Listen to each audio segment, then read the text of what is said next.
Okay, people, here we go. I'm going to try to make this happen the best I can with what I got. Alright, that was my YouTube people. This is my Facebook people. Peace and blessings, family. This is a Spiritual 611 today. Let me start chomping on this gum. I want to let you guys know I'm coming back from Rhode Island. This is King Teasdale, also known as King Obadele. Rhode Island is the place from which my father spoke of many, many years before coming to Baltimore. He was stationed there when in the service. Infinite intelligence, also known as living thought, also known as God, has interesting methods of doing what is required in order for us to get what is necessary for us to receive what I call the gateways to vibrational consciousness. That opens up the gateways to vibrational consciousness. Today I became interested in what was being downloaded in my spirit. What was being downloaded in my spirit is the power of neutral energy. I told you all that there is positive energy, negative energy, and a neutral energy. The reason why I brought my father up is because sometimes you have to recognize the fullness of the whole in order to be connected completely, in order to get the puzzle pieces necessary to have a better vision of the whole. We all are one, people. There is no separation. As we continue to reach into the vibrational frequencies that is necessary for enlightenment, we learn more. Today, I was listening to what is known as a black hole. Okay, let me explain. The black hole, let me explain this vortex type of thing. This movement of circular motion in and of itself versus stillness. Neutrality. I pray I deliver this appropriately. It's fresh off the press, so I'm going to do my best with it.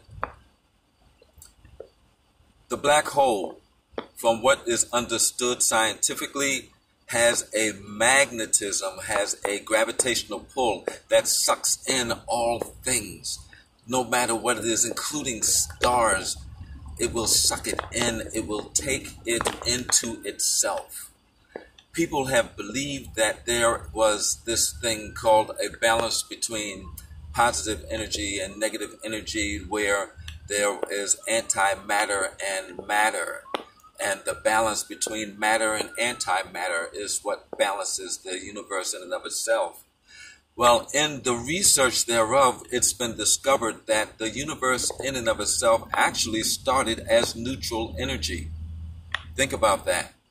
The universe in and of itself is the composition of neutral energy. Neutral energy has no conditioning, okay? It is unconditioned energy. It is unconditioned. It is unformed.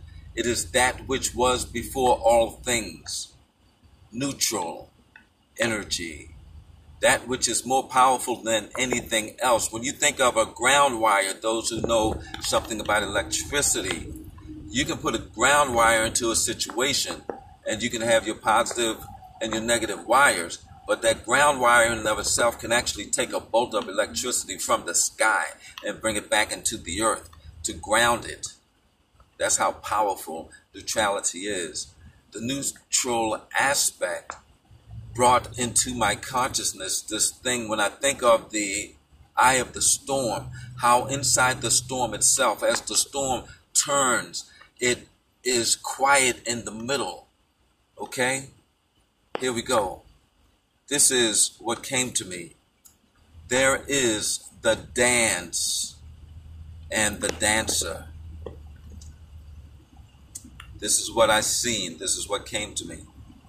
The dance and the dancer of the neutral energy, the neutrality of energy in and of itself is so powerful to where it holds all things, is all things, as the source of all things. It is the neutrality that is before the manifestation of the physical realm. In order for the manifestation of the physical realm to come into being, the consciousness of the thought manifested a spark. The spark in and of itself had recognition of itself. In recognizing itself, it needed to expand. In order for it to expand, it had to recognize that it was required to have a dance. So, with this dance, if you will, and the being of itself, it had to discover itself. It has a front and a back, which is the positive and the negative thereof. As it has the positive and negative thereof, it started to stretch. As it started to stretch, it had to stretch an equal balance to the middle from which it came, which is the neutral aspect of the nucleus, which is the beginning of all things. As it stretched from its center, being equal in its distance from one another, the clarity of positive and negative energy manifested itself to be the physicality of which we come to better understand in our world in this dimension of now. Now, check this out. What I saw in regards to this is in that energy in and of itself, it started, instead of stillness, it started motion. In its motion, it became circular, if you will, as it continued to turn, as it continued to move, as it continued to spiral, if one may say. It, in its centrifugal manifestation, recognized that it could expand even more. As it expanded continually to such a degree, the negative and the positive in and of itself recognized that the faster it spin, the more expanded it would become. Well, as the distance grows between the positive and negative, the negative not being in the conjunction with all that is positive, recognize if the centrifugal force is strong enough, maybe it can separate itself from the self and become an entity to itself, so it believed. But instead it only became another entity of that which was, just as in the splitting of the cell when we talk about mitosis, which is a biological terminology, when the egg and the sperm come together as the one cell and the mitosis develops and becomes, the one cell becomes two and the two becomes four and what have you. The depths thereof I can't really get into, but this is the point. The expansion and the aspect of a illusionary self was created. In so doing, became that which is the battle, which is of the self against the self, of which there was really no battle in the first place. All there is expansion and a greater expression. So the expression thereof of itself is the manifestation of all there is. I know that this may sound half crazy to a lot of people, but hey, that's where my head resonates and gravitates, and I'll figure it all out after a while, to a greater extent. The point I'm making is this. The illusionary self is the recognition of accepting that there is separation, when in actuality it never was. Because even in the illusion of the self-manifestation of that separation that I just spoke of, with the centrifugal force making separation, it never separated. It just saw that itself felt that it was separated and started issues because of it. But it still was part of the whole. Just as love and fear are opposites of one another.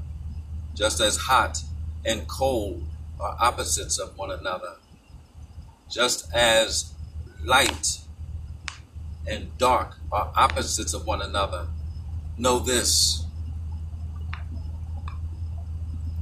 Light can be measured, and darkness is simply